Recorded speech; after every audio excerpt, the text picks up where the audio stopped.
Now untempered. Maybe you were looking for something in the wrong place. Maybe you thought I was stained, pained. I think you thought my hair was made of glass, or maybe something equally beautiful. You touched it gingerly, ginger snaps, afraid it might snap. I promise to only be lovely. But I also don't want to keep being an arranged flower, because although it is lovely, only lovely, it is also tired, stained, pained, and I don't want you to prick your fingers to draw blood. I need to avoid the moment when you are unlike me. Maybe because I got dirt on too many things, and because saliva is pressed evenly across my entire face, I hallucinate that you do the right things. Maybe you notice that my socks are wearing thin, and maybe you notice that I haven't had time, and maybe tomorrow we will find ourselves by a lake, and maybe it would be valuable, and maybe it would be lovely. You notice that I never end, but I ignore your greetings and goodbye, see you later. I just look at all of your rusty photographs with eyes that are bigger than the ones in my head, and younger, sadder children are being born, closed eyes in the framed photograph, not unclear, and I wish you all the joys in the world, all the cares in the world. You might have made me sad, but all the years you've been under the influence all at once, it's too much. Her mouth moves so rapidly and her arms are so thin, and yet she is incapable and he is always too sad. And I speculate that he is awake right now, maybe not realizing that he is like a plant and admired and never in need of affirmation. Two times now. Involuntary tears and tears and tears on my cheeks by accident, because I think no, and it's a panic, it's a terror, it's a horror. I want only to know, I want only to know, I want only to know, but you are busy, you are with yourself, you are on the bus and on your way and on to the next and on point. I wonder what moths taste like, and if maybe I left you stunned or sad or alone, or if you want something or are looking for something inside of my mouth, the wrong place. So these are some poems that I wrote. There are 6 of them in total, all varying in length. And so that was the first one. There are 5 left. So I just like to use poetry as a way to express myself. So, cordially. Silken and slick, and silken and slick, slither out of my hands, slither away from my hands. They grab too often, grab and tap too softly. They can tap softly, not loudly, not applying pressure, not tempting, not to notice, next, neither under, not on the table, not in the shed, not left outside for plastic, leaving the substantial, becoming air and foam, and rushing. Keep off the grass and keep to yourself. Real. Not shitty, absolutely sparkling gorgeous in the right lighting, especially when it's murder and especially in the daylight. So egalitarian, my role model, my one, forever, no exceptions, not even one, my one. The scent of my blood and joy is no longer disgusting and repulsive because it's me, it's mine. I can't talk about you yet, I can't talk about you. Maybe he thinks I'm always breaking laws and hearts and minds and myself, always breaking, but I'm only letting my skirt right up and my elbows collapse and my thoughts buried down motionless, and I never cared for you, I only cared about you. I never cared for you, only about you. I wasn't lying, I think you misunderstood. I was just looking out for myself, not you, never you, and you made me feel alone, and you made me sit with myself, and you were never brave, never miscalculated, never undiscovered, yet surprised in my audacity. I don't need you, I need the feeling and my own reflection in a mirror. Say my name out loud, it's so lovely, you are lovely. There's the pause, several. I have to compensate and overcorrect, keep checking in, and it's a nervous habit. I want to put my feet up. I want to feel that way, not like I'm in a hearse, not like you are driving me to my death or your death or our death. A horrible day for a funeral so overcast. Some of the things that I wanted are real, really real, but others are gone now because small voices 5 octaves above mine are whispering in small ears about you and about me, and I didn't want it. I kind of did. I didn't want it. I kind of did. I decided not to invite the press. No press conference. No lights flickering on, off, 4, 3, 2. These rough edges are for you. I hope to smooth them down. And the tablecloth is for you. Also the books and the vacuum cleaner, my walnut trees and walnut scents. And I hope you notice, or at least don't mind. I hope it's not intrusive, and I hope I don't rely on you. I hope you rely on me, but you are saddened by me, and I am saddened when and if you tell me. But I'm oblivious. I have been so busy, but I hope it brought you so far down, so far. And it was all your fault, all you. And when you asked those questions, were you referring to me? Now that I think about it, I want to cry tears and things out of my eyes, maybe because you really do think that the only reason why I can get through my life is because I almost don't believe anything that is ever said. It's a dream, it's unreal, it's temporary and contrived. And I want you to, I want you to do something I wasn't counting on. Maybe that's what I do. Counting 4, 3, 2. Only once or twice did I get in a car with her.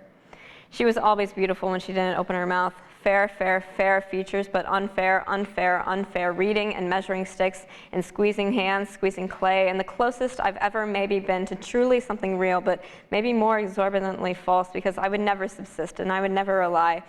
And I could almost taste the mold on her skin until the day before it would all end, and it did. And she would caress, and she would pet, and she would shove, and not care, not know, not drive slow, no longer. I knew already, and I know she lied, and I'm glad that's gone, I'm glad that's gone. If there was anything to clean up, that was it.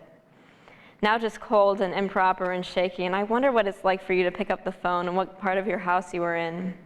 North, south, east, west, etc., and why? And do you think it's a good idea at all to have such a variety and such certainty? Maybe this is better, maybe it's not. I don't want any of the things I've ever asked for, I really don't. I've never wanted to be calmed, I've never wanted to be soothed. I've only wanted 4 more times, 3 more times a countdown, something to count on, an account of time, a counting board, and 4, 3, 2, 1. You've been pretty good recently, yeah? Absolutely, I have not. Absolutely. Every single day I've had to die. Maybe more steps per day, maybe more pages per day. Eventually it will be done, eventually. But I am always thinking, in flux, fluctuating, voraciously oscillating, incredibly proficient. And yes, I'm well. How are you? She got the words out so quick, so lickety-split, so slick, so smooth, so slick. He was so slick, so smooth, so slick. I had no choice. I wouldn't have known how to choose. It was one hand and one hand and another hand and another hand and eyes swirling in every direction until he asks me my age, and I'm still spinning as fast as possible to keep up or to run ahead. And he's not beautiful like me or my beauty pageant friends. Too many hats, too many green colors, shoes too clean to have spent time outdoors, and he is shocked and taken aback to learn that he is 10 full years older than me instead of less, and suddenly he is also singing to me. Maybe he was confused and thought we were in an opera. I sometimes get confused in that way too. Or maybe he thought I said, I want you to serenade me, when I actually said, I don't know who you are. And eventually I think he figured out that I was scared of everything, and I was spinning even faster, and my arms too short and uncertain, and everything uncommon. And my lips smooth shut, and his lips careless and opening and closing and dripping and salivating. And how is my complexion? How are my vocal cords? And where have his hands gone to? And what kind of sad conversation will I have to have with myself tonight? Surely, sweet, surely you are the sweetest, sweetest honey, darling. Honey, sit on my lap, sit next to me. The warmest room in the country. So cozy, comfortable. You are so sweet, sweet sugar. So why does it taste like limes?